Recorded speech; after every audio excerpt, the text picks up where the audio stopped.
Bismillahirrahmanirrahim. Assalamualaikum warahmatullahi wabarakatuh. Waalaikumsalam warahmatullahi wabarakatuh. Alhamdulillah rabbil alamin. Wa bihi nasta'in ala umuri dunya waddin. Wassalatu wassalamu ala asrofil anbiya'i wal mursalin wa ala alihi washabihi ajmain. Amma ba'du. Amin. Puji syukur marilah kita panjatkan kehadirat Allah Subhanahu wa taala yang telah memberikan rahmat serta hidayahnya sehingga kita dapat menjalankan perkuliahan sebagaimana biasanya. Salawat serta salam semoga tercurahkan kepada baginda Nabi besar kita Nabi Muhammad sallallahu alaihi wasallam, kepada keluarganya, sahabatnya dan seluruh umatnya di dunia. Amin amin ya rabbal alamin. Yang terhormat Ibu Sri Nurumila PhD yang kebetulan pada hari ini tidak bisa hadir karena sakit. Marilah kita doakan semoga beliau segera diangkat penyakitnya. Amin.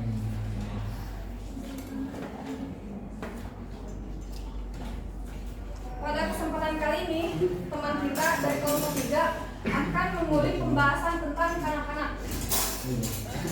Di sini saya Syifa Zahra dari kelompok 4 sebagai moderator. Lalu kelompok 3 terdiri dari beberapa anggota.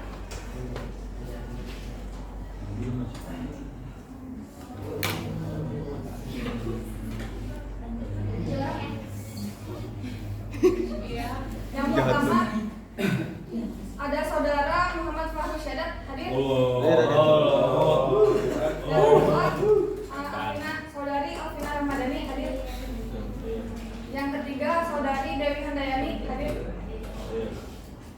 Yang keempat saudari Nur Amalia yang kebetulan pada hari ini tidak bisa hadir, baru mengabari tadi pagi karena beliau sakit.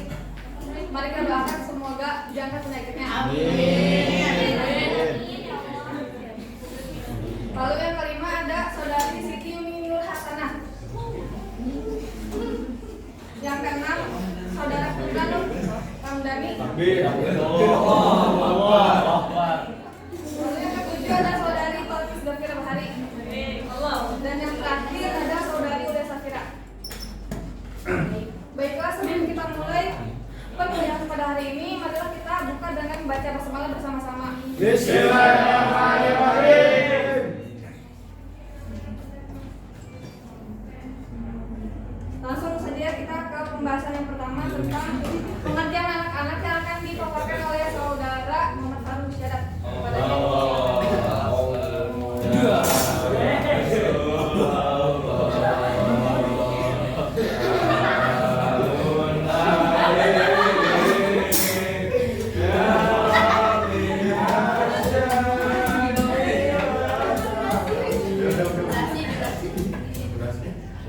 Baik, terima kasih kepada moderator serta Bu dosen yang sudah memperkenankan saya presentasi pada pembelajaran ini. Baik, di sini saya akan menjelaskan pengertian anak-anak menurut para ahli. Di sini saya mengambil 3 pendapat. Adapun yang pertama dari menurut John Luke. Menurut John Luke, anak-anak adalah pribadian yang masih suci, bersih, yang dimana mereka masih peka terhadap rangsangan-rangsangan dari lingkungannya. Yang kedua dari Augustinus, pada fase anak-anak ini dimana mereka itu masih terpengaruh oleh lingkungannya.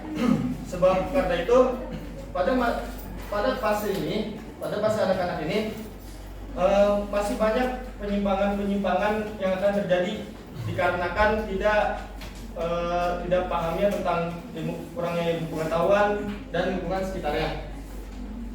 Adapun yang terakhir dari Adi Tono, beliau berpendapat bahwa anak-anak perlu dan harus yang namanya disayangi, diperlakukan dengan baik, kasih sayang semestinya. Karena anak-anak juga sangat berperan penting dalam keluarga. Adapun fase anak-anak ini merupakan fase perkembangan dari fase sebelumnya yang kita bahas minggu-minggu yang lalu ya. Dari mulai pranatal sampai neonatal. Anak-anak ini juga merupakan perkembangan dari fase neonatal, di mana pada fase neonatal perkembangan psikomotorik sudah ada dan terjadi, tetapi belum berjalan atau belum berfungsi dengan semestinya. Nah, pada fase anak-anak ini perkembangan psikomotorik, kognitif, bahkan afektif sudah berjalan dengan semestinya, bahkan sudah terbilang sangat baik. Contohnya pada fase anak-anak seseorang sudah mulai bisa yang namanya berjalan dengan baik. Terus ada lagi berbicara dengan fasih atau sudah mulai terdengar dengan jelas. Terus juga perkembangan psikomotoriknya sudah mulai bisa dipergunakan dengan baik, bahkan sangat baik. Dan yang terakhir, mereka sudah mulai bisa berpikir dengan otak dan akalnya. Mungkin cukup sekian pemaparan materi, nggak ada mungkinnya ya. Cukup sekian pemaparan materi tentang perhatian. Kurang lebihnya mohon maaf, kembalikan kepada moderator.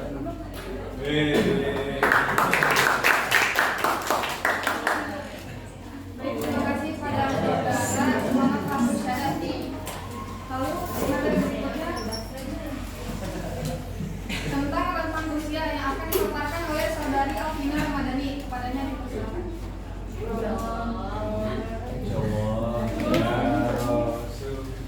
Bismillahirrahmanirrahim. Terima kasih moderator yang telah mempersilahkan saya untuk memaparkan materi mengenai rentang usia. Di sini saya akan memaparkan mengenai rentang usia kanak-kanak. Jadi ada di dalam buku Psikologi Perkembangan karya Elizabeth B. Harlow, halaman 108 itu memaparkan bahwa pada umumnya orang-orang itu berpendapat bahwa anak-anak itu merupakan masa yang terpanjang dalam rentang kehidupan. Kemudian masa anak-anak ini dimulai setelah melewati masa bayi. Kan minggu kemarin kita udah membahas ya masalah tentang masa bayi. Nah sekarang itu kanak-kanak, jadi kanak-kanak ini, masa kanak-kanak ini ada setelah masa bayi. Kira-kira usia 2 tahun sampai anak-anak ini matang secara seksual. Itu masa kanak-kanak. Pada buku ini juga tertera tentang usia kanak-kanak dari umur 2 tahun sampai 13 tahun bagi perempuan dan 14 tahun bagi laki-laki. Kemudian tentang usia dibagi menjadi 2. Yang pertama ada masa kanak-kanak awal dan yang kedua ada masa kanak-kanak akhir. Kenapa dibedakan jadi 2 kayak gini? Karena anak-anak yang sebelum mencapai usia wajib belajar, ada yang tahu usia wajib belajar? 7 tahun. Umur 7 tahun atau 6 tahun ya. Jadi ada kan kita itu wajib belajar di Indonesia itu 12 tahun ya, 12 atau 13? 12 ya, 6 tahun SD, 3 tahun SMP, 3 tahun lagi SMA. Jadi 12 tahun ini adalah usia wajib belajar. Nah, sebelum masa wajib belajar ini kita bedakan yang sebelum masa usia wajib belajar dan yang setelah masa wajib belajar. Maka dari itu rentang usia anak-anak kita bagi menjadi 2, masa anak-anak awal dan masa anak-anak akhir.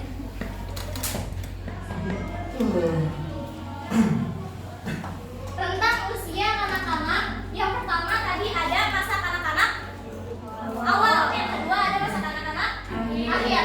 Yang pertama ada early childhood atau masa kanak-kanak awal. Di sini orang tua memiliki pendapat bahwa anak-anak itu sedang dalam masa problem age, di mana anak-anak tidak nurut, anak-anak keras kepala, anak-anak negativisme. Di mana negativisme ini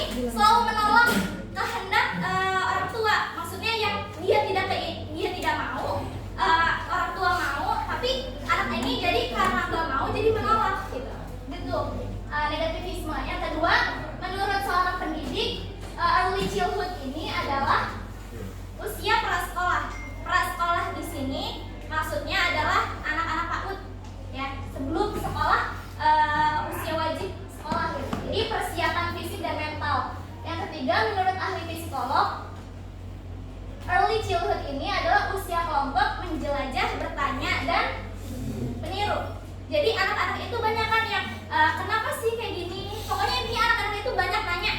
Ya, anak-anak itu identik dengan banyak nanya di usia early childhood. Yang kedua ada late childhood. Di sini orang tua itu berpendapat bahwa usia menyulitkan dan tidak rapi. Anak-anak itu adalah anak-anak yang pada masa usia yang menyulitkan dan tidak rapi. Contohnya ini late childhood ini ada di anak SD, ya, usia menyulitkan tidak rapi. Nah, menurut pendidik, pada masa late childhood ini adalah masa-masa usia anak SD. Sedangkan menurut ahli psikolog, late childhood ini atau usia SD ini di mana anak-anak usia berkelompok, penyelesaian diri, kreatif dan bermain. Jadi ini adalah pemaparan mengenai rentang usia anak-anak. Terima kasih kepada teman-teman yang akan memberikan waktunya. Saya berikan kepada Ibu Moderator.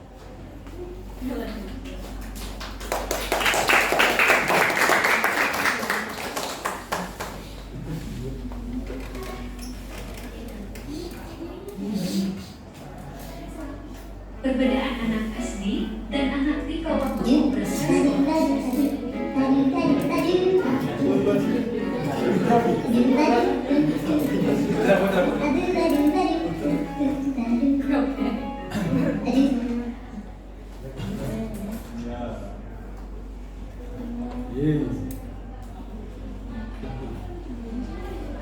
Baiklah, untuk berikut. Terima kasih pada saudari Alvina menyampaikan materinya. Untuk berikutnya pembahasan tentang perkembangan fisik yang akan dipaparkan oleh saudari Dewi Handayani. Kepadanya dipersilakan.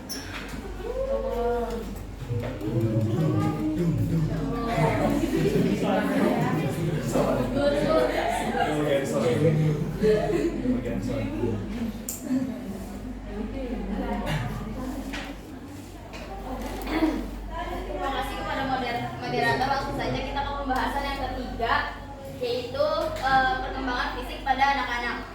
Nah, perkembangan fisik itu merupakan dasar bagi kemajuan perkembangan berikutnya. Dengan meningkatkan pertumbuhan tubuh, baik itu tinggi badan, berat badan, ataupun kekuatannya, itu memungkinkan anak untuk lebih aktif dan berkembang keterampilan fisiknya, dan juga meningkatkan eksplorasi terhadap lingkungan dan tanpa bantuan orang tua. Terus perkembangan sistem saraf juga itu dapat membantu anak untuk kesiapan dan penguasaan terhadap tubuhnya. Nah, Kuhn dan Thomson mengemukakan bahwa perkembangan fisik individu itu meliputi 4 aspek. Yang pertama, sistem saraf yang mempengaruhi kecerdasan dan emosi. Yang kedua, otot-otot yang mempengaruhi kemampuan kekuatan dan kemampuan motorik. Yang ketiga, kelenjar endokrin yang menyebabkan munculnya pola-pola tingkah laku baru, yang seperti pada usia anak-anak itu munculnya perasaan senang untuk melakukan aktivitas. Dan yang keempat, struktur fisik atau tubuh yang meliputi tinggi badan, berat badan, dan proporsi. Nah, di sini penjelasan lebih rincinya struktur fisik atau tubuh. Nah, pada anak-anak ini yang pertama, tingginya. Pertambahan tinggi badan setiap tahunnya itu kisaran 3 inci atau sekitar 7 cm. Nih, ukurannya segini. Nih. Jadi setiap tahunnya itu anak-anak nambahnya tuh segini nih. Iya, maksudnya pas bagian tahap anak-anaknya. Nah, terus pada anak-anak usia 3 tahun itu tingginya mencapai 80 sampai 90 cm. Untuk anak usia 5 tahun itu tingginya sampai 100 cm.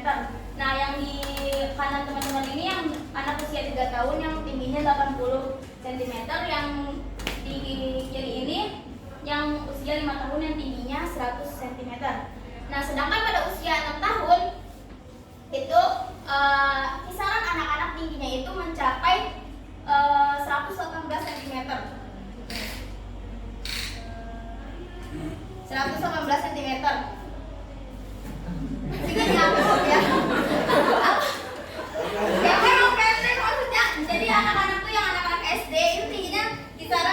Iya, gini apa nih? Iya, anak SD. Ya beda. Terus untuk yang kedua itu berat badan. Pertambahan berat badan setiap tahunnya itu mencapai 3 sampai 5 pon atau sekitar 1 sampai 2 kg. Pada usia 3 tahun anak-anak itu kisaran beratnya itu 10 sampai 13 kg.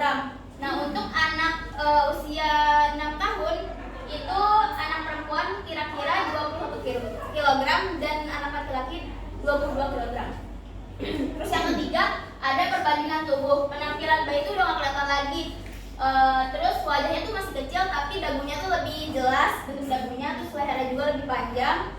Udah gitu gumpalan di tubuhnya tuh udah gak kelihatan karena kan dia udah bukan bayi lagi kan. Biasa kan bayi itu badannya pada gumpul-gumpul gitu kan, kayak banyak gumpalan. Nah, pada tahap anak-anak ini gumpalan tubuhnya berkurang, terus tangan sama kakinya tuh jadi lebih panjang dan lebih besar gitu. Yang keempat ada postur tubuh. Postur tubuh ini terbagi menjadi 3. Yang paling kiri itu yang pertama ektomorf atau ektomorfik yang postur tubuhnya itu relatif kurus. Yang kedua mesomorfik itu yang badannya berbentuk atau berotot gitu. Yang ketiga endomorf atau yang bentuk tubuhnya tuh relatif gemuk. Dan yang kelima itu lemak, mengikuti bentuk tubuh udah jelas ya. Dari 3 gambar ini, kalau misalkan yang bentuk tubuhnya relatif kurus itu jaringan ototnya lebih kecil, jaringan lemaknya juga kecil. Terus yang mesomorf itu jaringan ototnya lebih banyak daripada jaringan lemaknya. Terus yang terakhir endomorf, jaringan lemaknya lebih banyak daripada jaringan ototnya. Next. Ini harusnya pembahasan Carol Amalia, cuma dia nggak masuk ya. Next lanjut. Yang pertama ada pengertian kemampuan kognitif pada anak-anak. Pada anak-anak. Jadi pengertian kemampuan kognitif itu yaitu bagaimana sang anak itu berkembang dan berfungsi pemikirannya, jadi dapat berpikir gitu. Terus jadi lebih jelasnya itu kemampuan kognitif itu berpikir dan mengamati, yang merupakan tingkah laku yang mengakibatkan seseorang memperoleh informasi. Jadi kemampuan kognitif itu ya pengolahan informasi. Mungkin itu saja yang dapat saya sampaikan. Bila ada kesalahan mohon dimaafkan. Terima kasih atas perhatiannya. Saya kembalikan kepada moderator.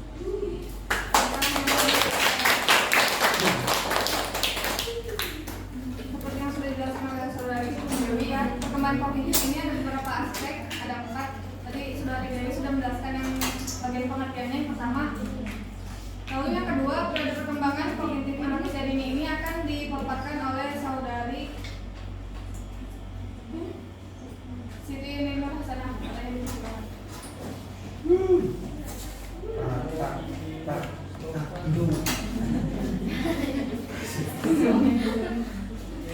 Terima kasih kepada moderator yang telah memberikan saya waktu untuk memaparkan materi mengenai periode perkembangan kognitif anak usia dini. Jadi menurut yang Piaget itu ada 4 tahapan, ada 4 periode. Yang pertama itu periode sensori motor. Nah, periode sensori motor ini rentang usianya dari 0 sampai 2 tahun. Pada periode ini anak lebih banyak menggunakan gerakan, refleks dan juga indranya untuk berinteraksi dengan lingkungannya. Nah, cara dia berinteraksi dengan lingkungannya itu mengaruhi ke cara berpikirnya. Dan yang kedua ada periode profesional. Profesional ini dari rentang usianya dari umur 2 tahun hingga 7 tahun. Pada periode ini anak sudah mulai mengenal yang namanya gambar-gambar dan bahasa, tetapi cara berpikirnya belum terlalu logis. Dan tahap selanjutnya ada periode operasional konkret. Anak di periode ini sudah mulai gampang memahami pernyataan, tetapi hanya paham aja, belum secara luas. Nah, selanjutnya ada periode yang namanya periode operasional formal. Ini dari umur 11 tahun hingga dewasa. Pada periode ini anak sudah bisa berpikir secara logis. Jadi nggak sekedar paham, tapi dia kayak misal kan yang tahap sebelumnya kayak misal udah paham ini tuh masak, tapi dia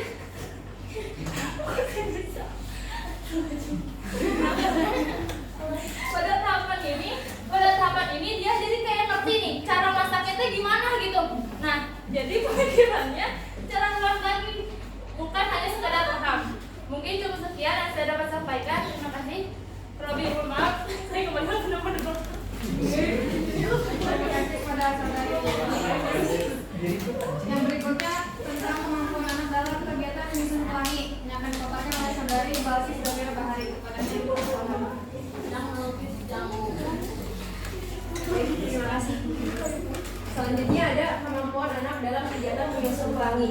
Jadi perkembangan kognitif ini ada berbagai macam perkembangan, salah satunya perkembangan geometri. Geometri itu berasal dari bahasa Yunani. Geo itu yang artinya bumi, metri itu yang artinya mengukur. Jadi penting bagi anak-anak ini untuk menyusun warna pelangi melalui penyusunan bentuk geometri gitu. Jadi si anak itu bisa menyusun pelangi dari bentuk geometri. Apa itu? Nah terus habis itu, jadi dari sini si anak jadi lebih bisa berkreatif. Ya. Baik, terima kasih kepada saudari Balkis. Yang berikutnya tentang tujuan kegiatan menyusun pelangi yang akan dipaparkan oleh saudari Surya Safira. Padanya dipersilakan.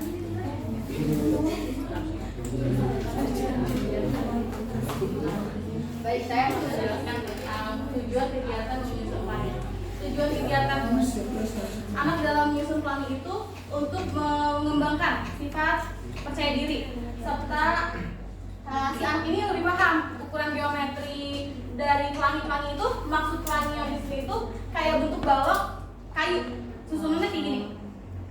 Nah, tiap warna itu bertingkat. Jadi kayak, nah dalam tujuan kegiatan menyusun pelangi ini anak-anak jadi lebih paham warna. Jadi merah, kuning, hijau, dari magic nih gini nanti mereka susun. Dari situ mereka jadi paham warna, bentuk ukuran serta dapat mulai menghitung dan mengasah kepercayaan diri mereka untuk ini. Sekian dari saya. Baik, terima kasih kepada saudari Surya Safira.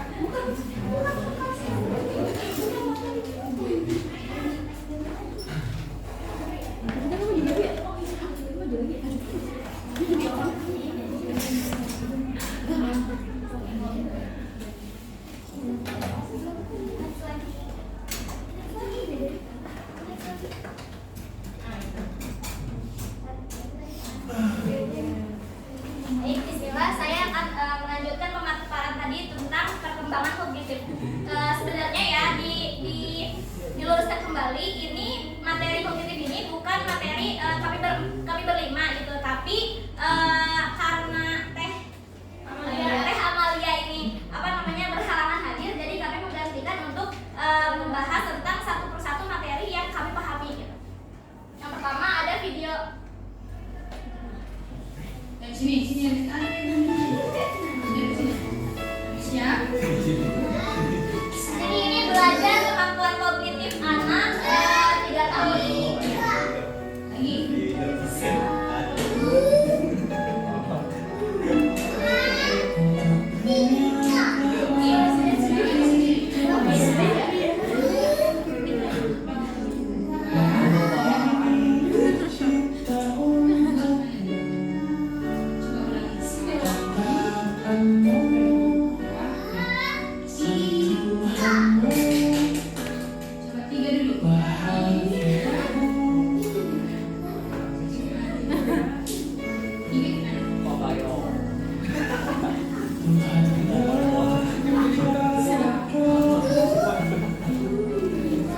Sedikit demi sedikit kemampuan kognitif si anak ini diajarkan oleh ibunya sendiri ya.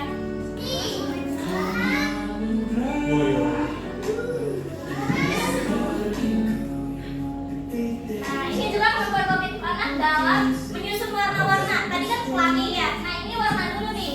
Jadi si anak ini bisa membedakan mana warna merah, mana warna kuning, warna hijau, dan warna-warna lainnya.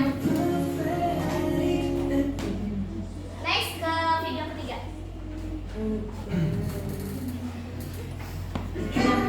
Tadi kan kemampuan anak dalam menyusun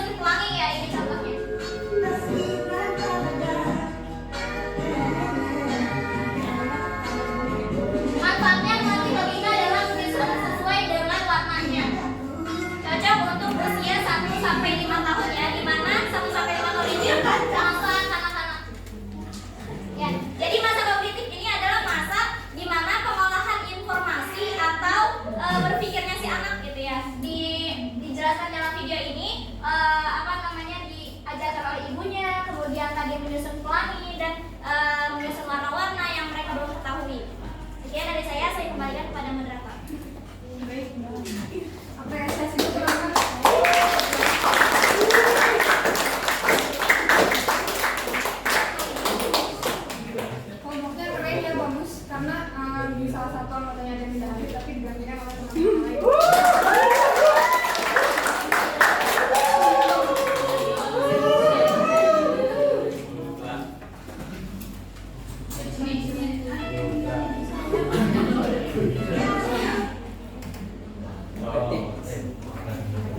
Untuk pembahasan berikutnya tentang perkembangan afektif yang akan dipaparkan oleh saudari Siti Yunina Hasanah pada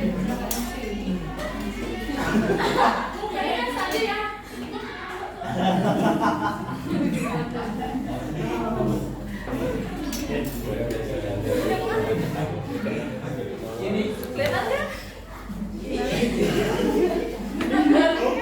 Kelihatan nggak? Terima kasih kepada moderator yang telah memberikan saya waktu lagi untuk memaparkan materi selanjutnya. Di sini saya akan memaparkan mengenai perkembangan afektif atau psikososial pada anak-anak menurut Erik Erikson. Jadi pada perkembangan afektif anak-anak ini ada dua tahapan. Yang pertama tahapan berinisiatif versus rasa bersalah.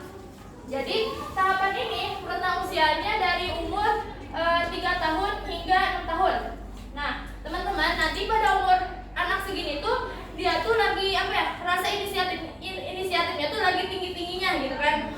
Nah, maka dari itu kita nanti saya calon orang tua nih, kita harus memenuhi rasa inisiatif anak ini. Jadi saat anak ini merasa terpenuhi rasa inisiatifnya, dia akan merasa percaya diri. Tapi berbanding kebalik, apabila rasa inisiatifnya ini tidak terpenuhi, anak ini akan merasa bersalah dan merasa takut, merasa ragu. Pada tahapan ini juga anak tuh lagi cenderung banyak-banyaknya bertanya, seperti contoh di video ini.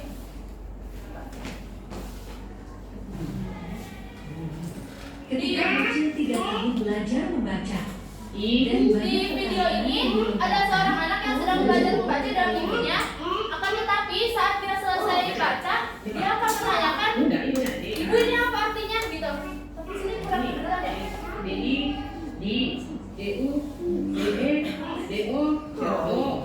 kayak pada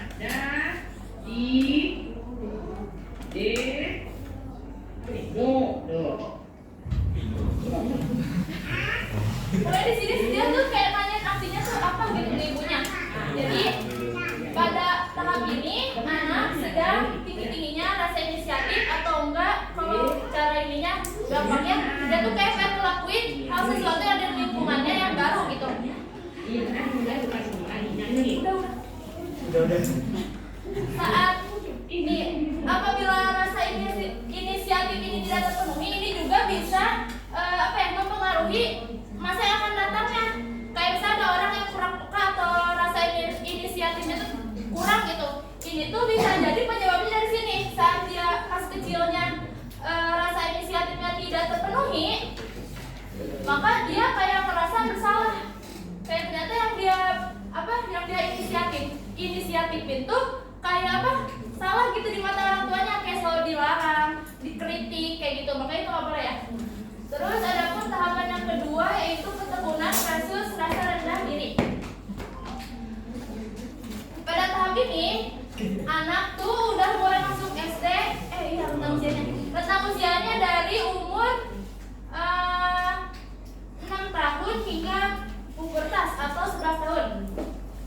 Pada tahap ini anak sudah mulai masuk sekolah yang otomatis lingkungannya tidak hanya orang tua tapi juga lingkungan sekolah. Dan memiliki tuntutan tidak hanya dari orang tua tapi dari sekolah juga. Maka dari itu anak ini perlu yang namanya ketekunan ya teman-teman, karena saat dia udah tekun dalam hal tersebut dalam bidang apa aja, anak ini pasti merasa mampu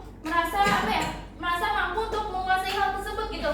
Jadi dia ada sesuatu yang bisa dia banggakan. Tapi berbanding terbalik, apabila dia tidak memiliki ketekunan, maka dia akan merasa rendah diri. Kenapa merasa rendah diri? Karena dia merasa apa yang bisa saya banggain gitu dari diri saya sendiri gitu. Nah, tahapan 2 ini tuh kayak keterkaitan gitu. Apabila rasa inisiatifnya tidak terpenuhi, kemungkinan besar kesininya juga jadi jelek gitu. Saat di sininya aja udah nggak terpenuhi, berarti dia udah ngerasa usia dirinya rendah gitu. Jadi untuk memiliki ketukunannya juga jadi rendah. Jadi kayak nggak pede nih, mau ketemu sini dia nggak pede karena pada masa ininya aja dia kayak udah selalu dilarang dan dikritik. Ngerti nggak? Benar. Iya. Gimana? Ya gitu. Terus mungkin cukup sekian dari saya kembalikan kepada moderator.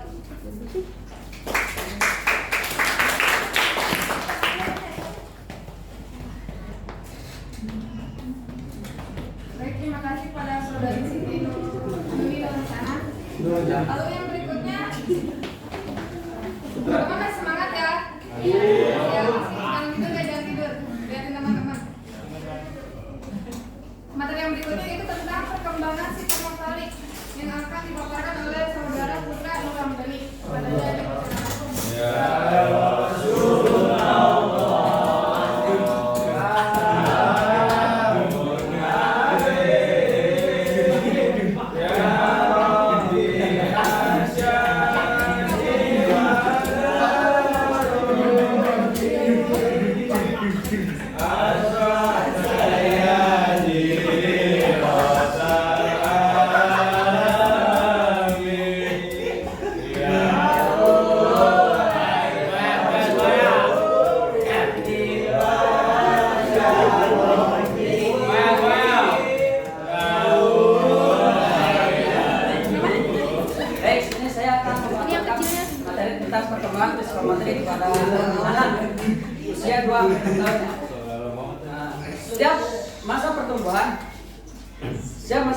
setiap anak pasti mengalami perkembangan psikomotorik. Nah, jadi di sini tentu kalau membahas tentang psikomotorik itu menjelaskan tentang materi kasar dan materi halus. Nah, keterampilan motorik kasar adalah kemampuan mengkoordinasikan otot-otot besar seperti tangan, kaki, dan anggota tubuh lainnya.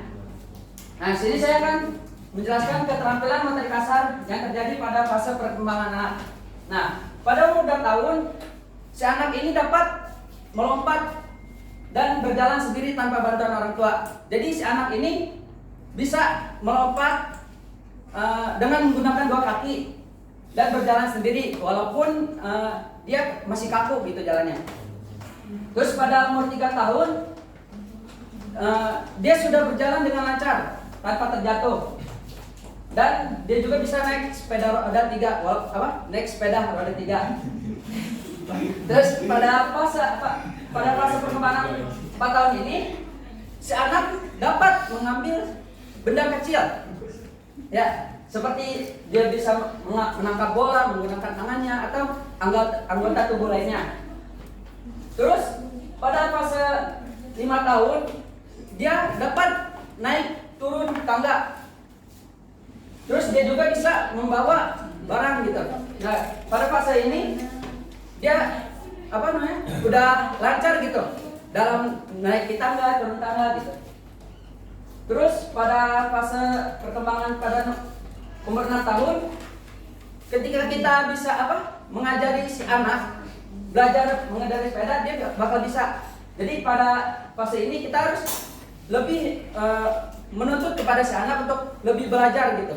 Jadi di sini dia bisa melempar dengan akurat. Misalnya kita bermain basket gitu, kita ajarin cara bermain basket. Nah, nanti si anak bisa melempar dengan akurat gitu. Terus dia juga dapat menendang bola yang bergulir. Nah, jadi di sini juga kita bisa ngajarin si anak itu bermain bola gitu.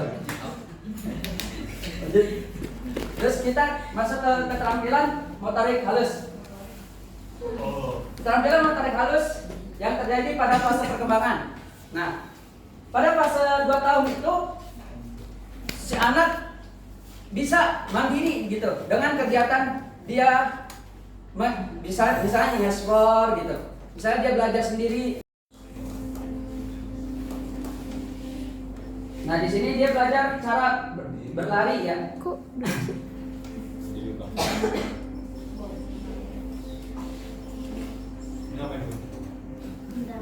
Bisa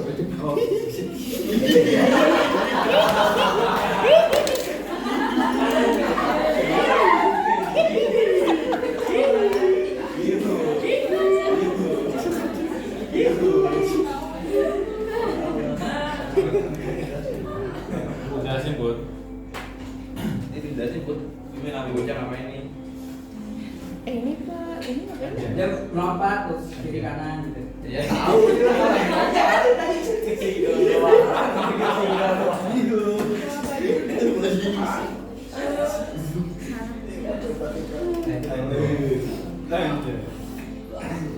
Nah ini Pak apa? Jadi video ini dari umur 2 sampai 6 tahun ya.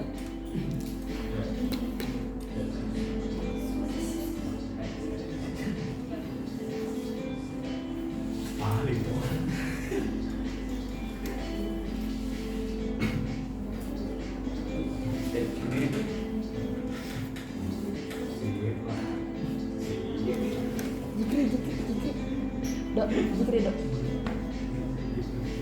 Si Noni ngechat gue. Si Noni ngechat gue.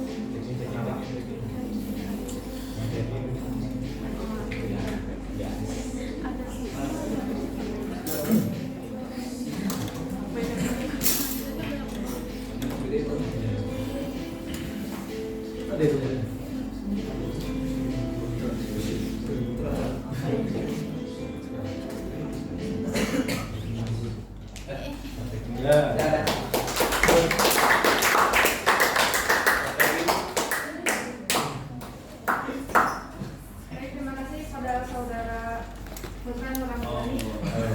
Lalu yang berikutnya mengenai aspek-aspek psikologis pada anak. Mohon perhatiannya teman-teman yang akan dipaparkan oleh Bagus dan Ferbati. Kepadanya dipersilakan. Terima kasih.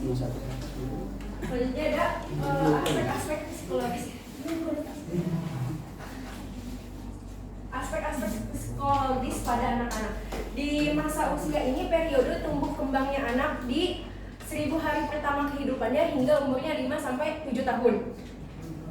Jadi di masa ini anak itu tumbuh kembangnya lagi pesat dari segi mental, fisik, sampai emosional. Terus biar tumbuh kembangnya itu dengan normal serta mempunyai karakteristik dan pribadi yang lebih baik, si anak ini perlu dukungan gizi, dukungan psikologis, dan pola asuh yang baik dari orang tuanya. Sebaliknya, kalau si anaknya punya trauma dari kecil karena misalnya kayak kekerasan fisik, pelecehan seksual, pelecehan emosional, jadi tumbuh kembang si anak ini jadi rusak dari segi emosionalnya sama segi mentalnya. Terus biasanya trauma yang dialami sama anak ini bisa dari siapa aja, bahkan bisa dari orang tuanya, lingkungan sekitar, sampai pengasuhnya. Biasanya karena dipanggil dengan sebutan yang negatif, karena ditelantargi, karena dipojoki, karena dipermalukan. Jadi bukan cuma dari perkembangan mental aja yang rusak, selain itu si anaknya jadi nggak bisa berhubungan sosial sama orang lain. Terus kadang bikin masalah di sekolah, sampai berperilaku yang menyimpang. Selain itu anaknya jadi nggak percaya diri, minderan gitu. Terus depresi, sampai percobaan bunuh diri. Jadi jangan pernah remehin psikologis pada anak. Nanti kalau kalian punya anak kalian gak mau sama kalian, menghindar dari kalian, langsung bawa ke psikologis anak. Karena kalau udah langsung ke deteksi, lebih cepat buat penanganannya.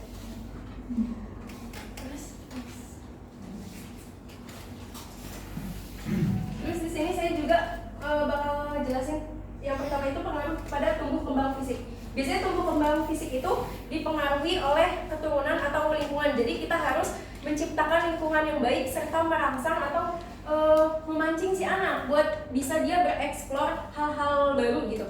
Jadi kalau misalnya si anak lagi nyoba hal baru, jangan dilarang, boleh dilarang, tapi jangan terlalu. Takutnya nanti si anaknya jadi nggak percaya diri. Terus di masa tumbuh kembang fisik juga si ibunya perlu tahu tahapan-tahapan pertumbuhannya, kapan dia harus bicara, kapan dia harus bisa duduk, kapan harus dia bisa jalan gitu. Kedua ada tumbuh kembang kognitif. Di masa ini si anak boleh diajari soal tentang warna gitu, suara sampai bahasa. Bahkan kadang sampai anak kecil aja suka ada yang bisa bahasa Sunda kan karena lingkungannya. Terus tumbuh kembang kognitif ini juga memorinya sama imajinasi anak-anak itu lagi tinggi-tingginya gitu. Jadi semakin nambah usianya, si anaknya lebih mahir buat belajar hitung-hitungan, terus perhitungan gitu. Terus soal warna gitu, jadi lebih tahu. Yang ketiga ada tumbuh kembang sosial, budaya, dan emosional. Ketiga ini berkaitan. Jadi kalau berkaitan gitu, jadi tumbuh kembang ini tuh soal perubahan nilainya, soal tata cara hidupnya, dan karakter dan keterampilan karakteristik sepanjang hidupnya gitu. Terus kalau tumbuh kembang dari sosial dan budaya itu, kita bisa ngelihat si anak ini gimana cara dia berhubungan dengan keluarganya. Bisa ngelihat dengan, kalau misalnya dia tumbuh kembang sosial dan budayanya baik, berarti dia hubungan dengan keluarganya juga baik. Sekian dari saya.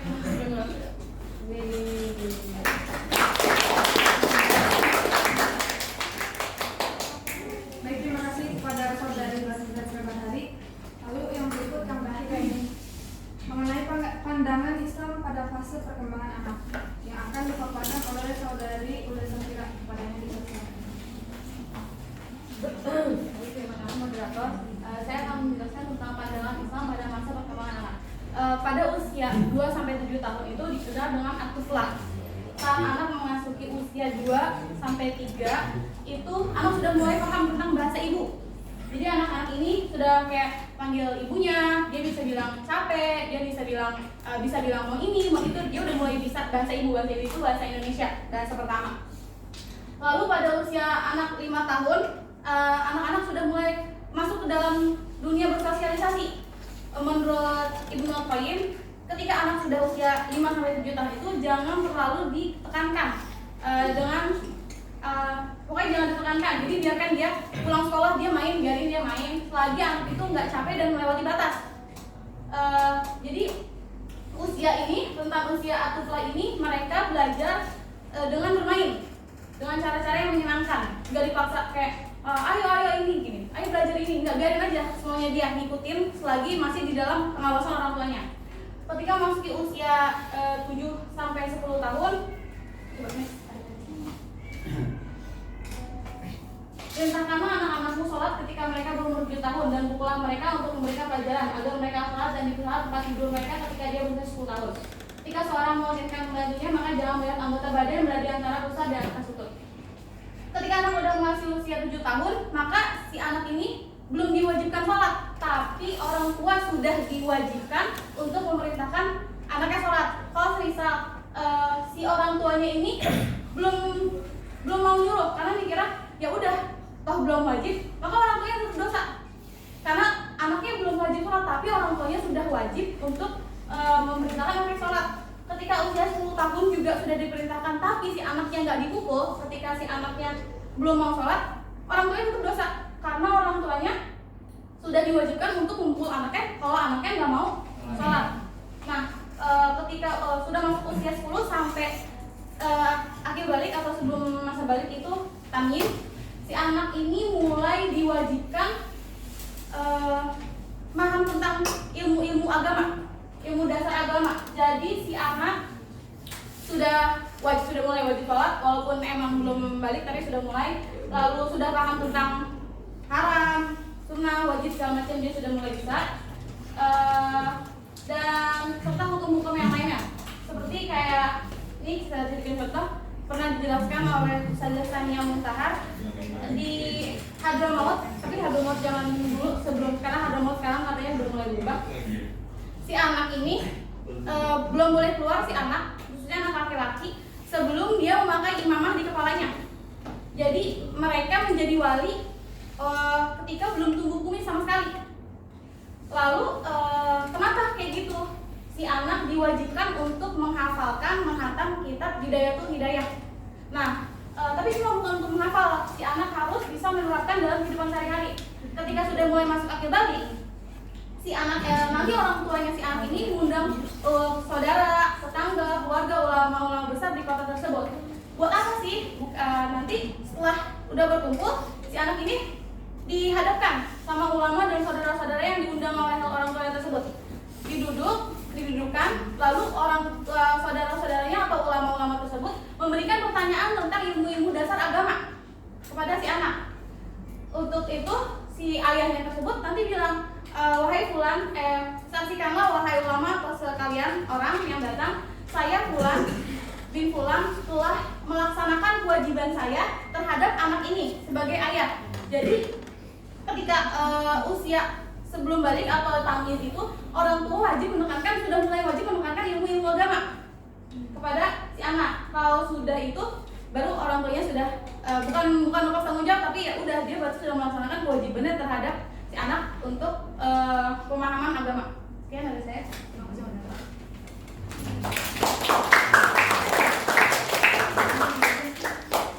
Terima kasih pada Saudara Yola Safira. Teman-teman, karena sekarang masih jam 10.51 ya, gimana kalau kita lanjut ke sesi pertanyaan? Juga, atau mungkin bisa di Pertanyaan juga. Ya, aja.